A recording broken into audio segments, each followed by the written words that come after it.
Urukiiko ruribira hari Acacia Hotel mu tawuni ya Mbarara kandi rutebekanizibwa b'ekitongole kya Mugwe kirikukwatiraho abantu okutunga pikipiki aha looni. Mu business yonna customer yabeera mukamawo. So netusala tugamanye katugenda ku ground tuwulire mukama waffe bagamba. So initiative twagitandise tugamba okay katugende ku ground tutandikira ne Kampala ne tugende Masaka weekend bena tujemba nga twagala tusinkane abakama baffe tugende nabo balina complexes enjawulo.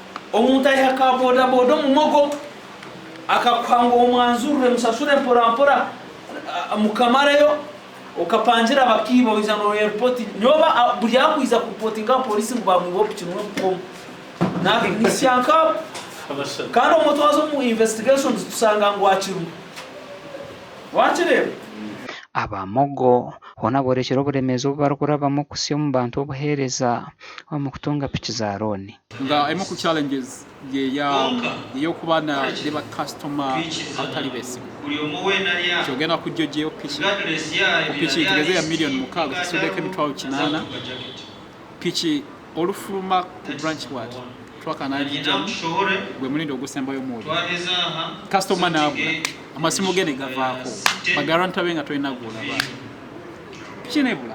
Omu rukiiko nirwe rumwe ab'ebyokwerinda bajumirire emizimo ebeera okukorwa ba boda boda aha nguuto. Kongana osanga boda boda ya hagati aturugendo yebuza hagati no okora hoki ohekera abantu babiri ohecho mukazi w'omuntu ohecho mwana numuza akora abantu base mwandu n'abana mwandu abakuvuga kuri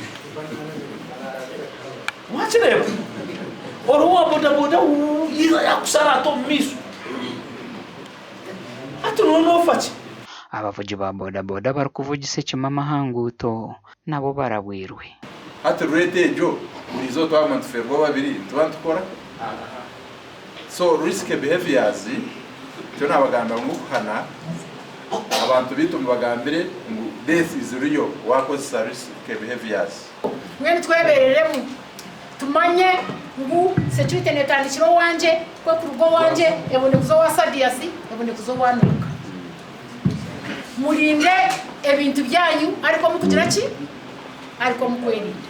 Omuganda bebembezi b'abavugi ba boda boda mu district ya Kyenjojo eriizooba bashaba ab'ebyokwerinda kubahwera kurwanisa obushuma bwa piki obweyongiire omu district egi nibagira ngu omu meezi 3 gonka boda boda 20 zoona ziibirwe. Abasuma beyambisa emiringo nyingi ey'okwiba pikipiki. Omulingo ogw'okubanza nibeyambisa ogw'okwija akagenda akabihabiha omuntu akamutwara akamara kumutwara akamubihabiha akamuhereza nkasente gendo heho balance ombereza balance then in the process yogenda muduka kusera change osanga pikipiki agitegwira kugereki agitwaye piki zibakuyisinga kuyiba basiyibunga kuyiba piki empiyaka abasoma nebejani benda piki empiyaka abwensonga abagiga kayire kantu bacyagwa pikipiki empiyaka zikusinga mu town za looni hata omusumo bwa kuija nejara tunuli pikipiki enshiyaka.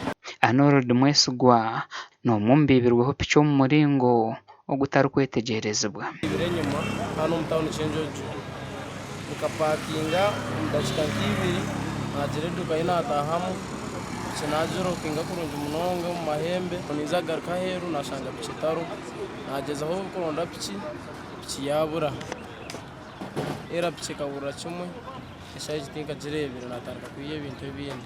RDC wa Kyenjojo district yagumya ba boda boda aba kandi yabahiga okukwatanisa n'ab'ebyokwerinda okumaraho obushuma bwa piki. Itwe nka security tujja kwongera amamaani okira muno okulolwa kamera zaitu zikozere bokwa tulina kamera zo mu town ya Kyenjojo batukusanga abamu bakuba ibiro mbyaro komunda nosanga kizibu munecho koraki kutresinga bokwa mbyaro tulina cameras bwe mbere bichweka mbere ali cameras tujja kuteka amamaani kulolwa tu following ile bundi tukondekereze then kini nubako bakubiro pikipiki bokubola hero muno bichweka nambere atali kamera iruka bwangu onyegero musanga pikipiki nuko tusobole ku bantu ntutwesinga bundi tusauliza pikipiki nambere ero mu bwangu muno kwejuka pikipiki likiruka.